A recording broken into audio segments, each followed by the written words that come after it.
Yo, balik lagi bareng gue, Hafi.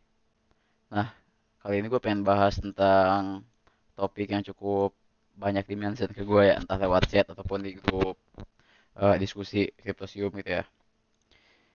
Nah, untuk money management nih, topik malam ini, sebenarnya gue punya 6 poin. 6 poin ini menurut gue udah cukup merangkum keseluruhan dari MM yang gue pakai sehari-hari lah gitu. Nah, yang pertama, sebelum kita masuk ke MM nih, sebelum kita masuk ke perhitungannya, gue pengen ngingetin ke kalian, ini bakal bakal selalu gue ingetin ya, kalian hanya boleh masukin uang yang siap loss ke wallet trading kalian gitu. Jadi let's say kalian punya capital 100 juta nih di ATM nih, kalian siap loss di trading berapa juta sih? Misal 10 juta doang nih, 10%-nya. Ya kalian masukinnya 10 juta ke wallet tradingnya, jangan 100 jutanya kalian masukin gitu, ya kan? Oke, mungkin buat teman-teman yang udah join lama di Cryptosium Premium atau channel private, ini udah selalu gue bahas gitu. Nah, yang kedua itu kalian harus punya trading plan yang solid. Trading plan yang solid ini trading plan yang udah sering kalian eksekusi, trading plan yang kalian emang oke banget lah buat apa nge-trading ini ya gitu. Jadi jangan coba ikutin plan orang lain, jangan coba untuk apa? Jangan coba untuk ya mengcopy lah, mengcopy trading orang lain tanpa kalian tahu, tanpa kalian ngerti gitu. Karena gini, ketika kalian ngikutin trading plan orang lain, ya kan, kalian kan nggak tahu alasan orang itu open posisi apa sih alasannya, ya kan? Terus kenapa TP-nya di situ, kenapa SL-nya di situ, ya kan? Ketika kalian mengeksekusi trading plan orang lain, termasuk sinyal yang gue posting, artinya kalian nggak punya attachment kan, kalian nggak punya rasa aman lah ketika kalian open posisi, karena kalian nggak tahu juga. Maksudnya ketika dia turun kalian panik ya kan, ketika dia naik kalian pusing juga TP-nya di mana ya kan.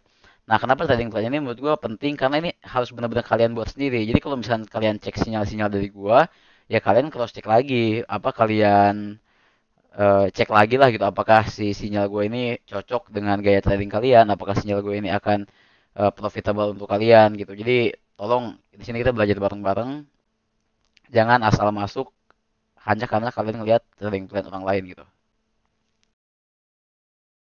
Poin yang ketiga, mengkalkulasi risk to reward ratio. Ini penting banget, penting parah. Banyak orang yang nggak pernah untung di futures atau di forex tadi manapun di financial market ya. Karena mereka nggak ngerti risk to reward gitu. Misalnya kayak gini, gue bikin di bawah. Risk to reward ini singkatnya berapa nominal ya kan?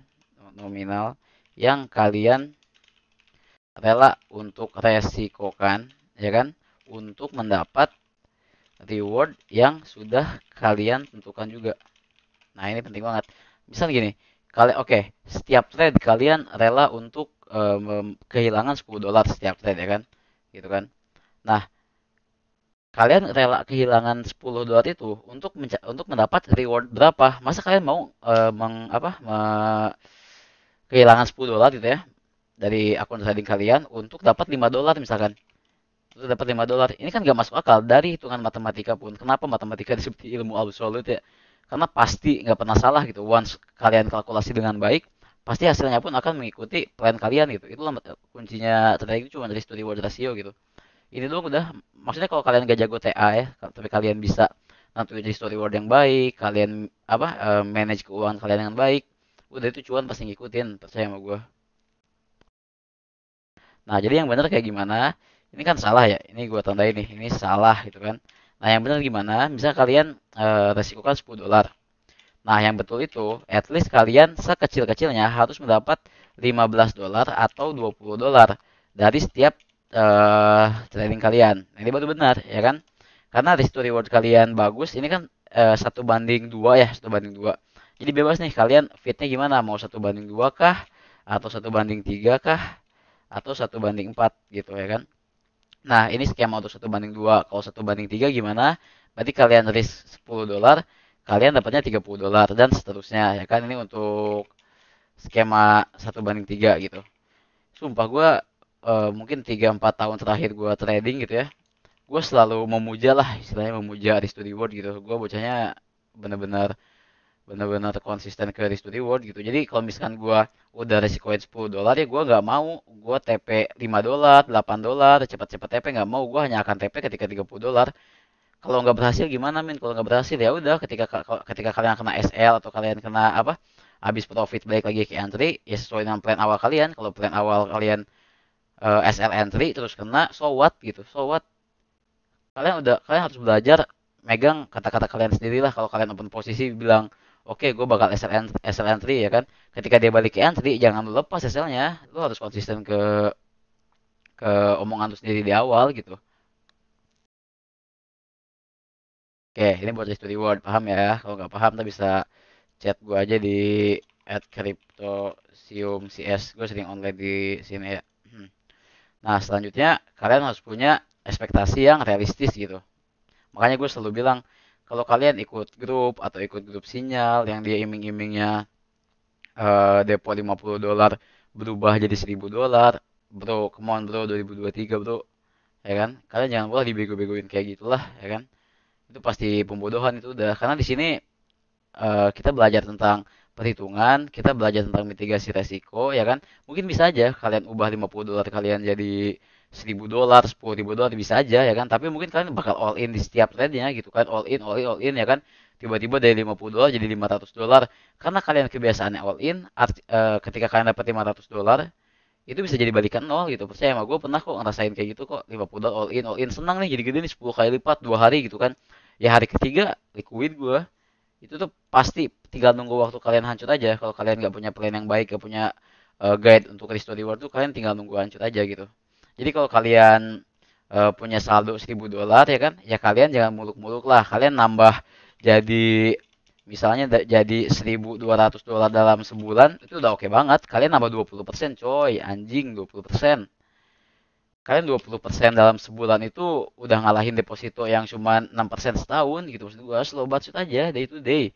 Kalian cepet kaya juga mau ngapain sih kalau kalian nggak dibarengi dengan ilmu gitu ya kan? Pasti ada saatnya kalian balik lagi ke nol gitu, ya kan?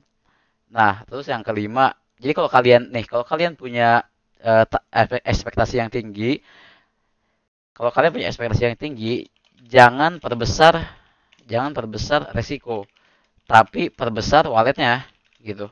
Kalau kalian punya wallet $1000 dan kalian pengen dapat $100 per hari, ya kalian nggak bisa dong, ya kan, nggak bisa naik 10% per hari tanpa meresikokan kecil gitu. Jadi artinya kalau kalian mau dapat $100 per hari, ya wallet kalian tambah dari 1000 ke 10.000 misalnya gitu kan. Jadi jangan perbesar resikonya gitu.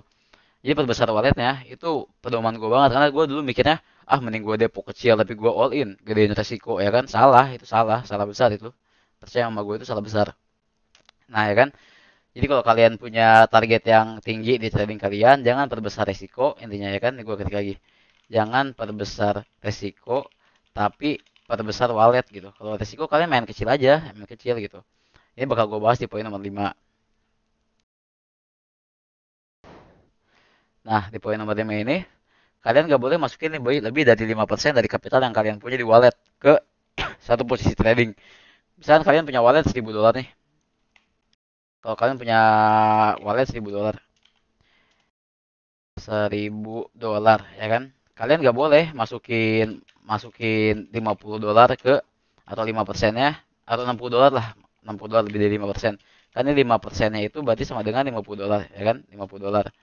Nah ini maksimal tuh kalian $50 lah per posisi gitu ya, maksimal. Nggak boleh lebih dari 5% ini ya kan. Pertama untuk menjaga psikologis kalian, kedua supaya money management kalian tetap terjaga gitu kan. Nggak boleh lebih dari 5% of capital ya kan. Poin nomor 5 gampang nih ya kan. Poin nomor 6, kalian hanya boleh, ini cara gue ya, cara gue, mungkin cara influencer lain atau cara grup lain beda. Ini pure gue nge-share cara gue yang gue pakai aja. Gue tuh selalu meresikokan at least maksimal maksimal 1% dari capital gue, atau sekecil-kecil 0,25% per trade ya kan. Nih ini skenario udah gue buat ini. Kalau wallet kalian, ini gue hapus $1000 ya kan. Kalian open posisi BTC nih, leverage 100 biar gue gampang hitungnya ya kan.